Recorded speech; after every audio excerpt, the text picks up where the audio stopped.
Saya kenal Gus Dur itu karena setelah beliau tidak jadi presiden, saya kenal Mbak Yeni dulu. Nah, saya waktu itu terpilih jadi bupati di tempat yang muslimnya 93%. Kalau kita gunakan peta politik, Belitung itu tahun 55, terus pemilu itu yang menang itu Partai Masyumi sebetulnya. Maka yang kuasai sana itu Partai Bulan Bintang. Nah, saya jadi bupati di tengah 93% orang muslim. Lalu saya kenal, lalu kemudian 16 bulan setelah jadi bupati, saya harus berhenti. Kenapa? Karena saya ingin sekali Undang-Undang Nomor 40 tahun 2004 tentang Sistem Jaminan Sosial Nasional itu berlaku di Indonesia. Nah, saya mengusulkan pada gubernur supaya dilakukan, karena saya percaya tidak mungkin kita menghadapi pertempuran perdagangan bebas Asia Tenggara 2015 kalau kita tidak memiliki jaminan sosial nasional. Kesehatan, pensiun, kematian, hari tua, kecelakaan, itu yang dari pikiran saya. Nah, waktu usul pada gubernur bilang tidak mau. Kalau mau nyalon gubernur, nantang kira-kira gitu. Tapi waktu itu saya harus berhenti dari bupati. Nah, dan tidak ada partai yang mau mendukung saya. Saya telepon Mbak Yeni, yang ada kursi satu saja di provinsi hanya PKB. PKB-nya Pak Gus Dur. Saya temui Pak Muhaimin, dulu ada Hanif, saya ketemu. Waktu itu pertanyaan Gus Dur sederhana sekali. Kenapa mau berhenti? Apa maunya gitu kan? Saya bilang saya ingin mewujudkan ada pensiun pertama di Indonesia, Provinsi Bangka Belitung, supaya orang tua bisa ada pensiun, kesehatan sudah jalan. Gus Dur tertarik. Lalu di sini ada Bang Bursa, ini Partai Bintang Reformasi, karena partai itu 0,0, beliau ada 3% kira-kira. Saya temui beliau juga. Beliau tanya, ada berapa teman, masa Partai Islam dukung kafir gimana kira-kira gitu kan? Tapi beliau panggil saya ketemu. Terus beliau tanya, maunya apa? Saya jual nama Gus Dur. Gus Dur udah dukung saya, Bang. Kira-kira gitu. Kenapa mau dukung? Nah, saya ceritakan soal AFTA 2015. Kalau saya jadi gubernur Bangka Belitung, saya punya 8 tahun untuk menyiapkan Bangka Belitung menjadi pusat pertempuran negara Asia Tenggara. Itu saya sampaikan. Akhirnya begitu dicalonkan. Ini yang repot. Hanif, saudara Hanif dan Pak Muhaimin mengatakan, jangan ngarap Gus Dur mau kampanye buat kamu, karena Gus Dur sudah sakit cuci darah, semua tidak ada yang kampanye.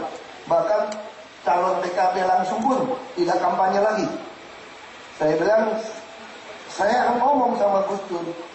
Terus saya cerita, Gus Dur bilang, iya, saya mau kampanye buat kamu. Tapi Gus, tidak ada pesawat charteran pribadi Gus, uang saya tidak cukup.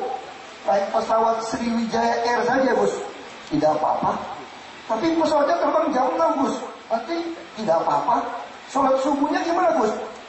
Di bandara saja katanya. Jadi semua oke. Padahal begitu terbang ke Bangka, balik lagi cuci darah untuk berangkat lagi. Dan kita tahu kan, saya bisa mengerti kenapa Gus Dur tidak boleh kampanye. Sebagai mantan presiden, kalau kampanye tidak mungkin dikawal polisi. Tidak ada yang mau forward. Dan kampanye selebarannya itu menyakitkan. Gus Dur kiai palsu, mendukung kafir jadi gubernur. Lalu saya bacakan sama Gus Dur, Gus, ini bilang Gus Dur kiai palsu, biarin aja. Saya bilang ini ditempel di mana-mana Gus. Tidak ngerti Islam itu katanya, tidak ngerti Al-Quran. Islam tidak begitu kata beliau. Itu yang itu tidak ngerti isi Al-Quran, biarin saja kata Gus Dur. Ya Gus Dur aja begitu, saya sebetulnya agak marah gitu ya. Karena tempelin kemana-mana kan, kafir menang, kami jihad, mau bakar toko-toko, mau bakar gudang-gudang. Nah begitu dicurangi, Gus Dur waktu itu tidak terima. Sama Mbak Yeni, kita bawa ke MA waktu itu, bisa menang, tapi dianggap merusuh. Lalu saya waktu itu lagi cuci darah, betul di RSCM. Saya bilang, Gus, ini bisa rusuh, Gus. Biarin aja. Kita kirim 2000 banser waktu itu katanya. Wah, 2000 banser makannya gimana?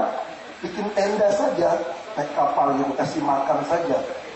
Saya bilang, Gus, kalau nanti banser, nanti bisa mati orang lagi. Saya bilang, ribut. Gus Dur bilang, nggak mungkin katanya, nggak berani lawan banser, kira-kira gitu kan. Tapi saya bilang, Gus, lebih baik janganlah Gus. Nanti orang mati gara-gara saya pengen jadi gubernur. Terus Gus Durnya diem. Terus saya bilang, Gus, orang Tionghoa, turunan Tionghoa belum bisa lah Gus jadi gubernur. Gubernur itu cuma 33 Gus di tanah air ini. Terus beliau diam, dia bilang begini, siapa bilang jadi presiden aja bisa kamu, katanya. Itu Gus Dur kasih semangat. Jadi kalau orang bilang saya berani berpolitik hari ini, ya karena Gus Dur yang kasih saya semangat, kasih saya keberanian. Kalau sudah gagal, ada radio Hutan Kayu menyelenggarakan talk show tentang SDSN, Sistem Jaminan Sosial Nasional. Dan Gus Dur ngajak saya lagi bicara bahwa kita penting punya SDSN. Dan kita bersyukur hari ini, tahun depan 1 Januari 2014, negara kita akan pertama kali melaksanakan SDSN, BPJS. Dan inilah cita-cita Gus Dur, supaya setiap orang punya keadilan sosial, bukan bantuan sosial yang hanya dibantu ketemu, bantu ketemu. Tapi setiap warga punya jaminan kesehatan, jaminan pensiun. Nah, itu yang Gus Dur ingin lakukan. Makanya Gus Dur selalu katakan, saya ingin lihat ada gubernur Tionghoa pertama. Dan itu adalah kamu yang bisa melaksanakan SDSN dengan baik. Maka hari ini saya merasa tetap berhutang pada Gus Dur. Saya bukan habitat saya di dunia politik, jujur saja. Saya hanya ingin melihat ada keadilan sosial di negara kita. Ada sistem jaminan sosial nasional. Sehingga saya boleh kembali lagi jadi pengusaha. Lebih bebas. Pengusaha yang tidak diperes-peres lagi, tidak ditekan-tekan lagi. Karena negara ini akan lebih baik. Nah, tentu saja saya sangat yakin Gus Dur sangat mempengaruhi cara saya berpikir. Dan saya masih ingat waktu itu ada tim sukses saya mengatakan, bagaimana kalau Pak Ahok jadi mu'alaf saja untuk menang? Pasti 70% pilih. Karena Pak Ahok nggak ada cacatnya. Cacatnya cuma belum jadi mu'alaf. Apalagi yang mau mu'alafkan Gus Dur, wah top, pasti menang. Selesai. Tapi Gus Dur tidak pernah izinkan. Dan saya juga tidak mau. Kenapa? Karena saya tahu hidayah itu milik Allah. Dan saya sekolah Islam SD sampai SMP. Dan Gus Dur itulah saya katakan beliau adalah seorang yang sangat nasionalis, yang sangat betul-betul plural. Dan dia tidak pernah menggadaikan agama demi sebuah jabatan politik. Ya.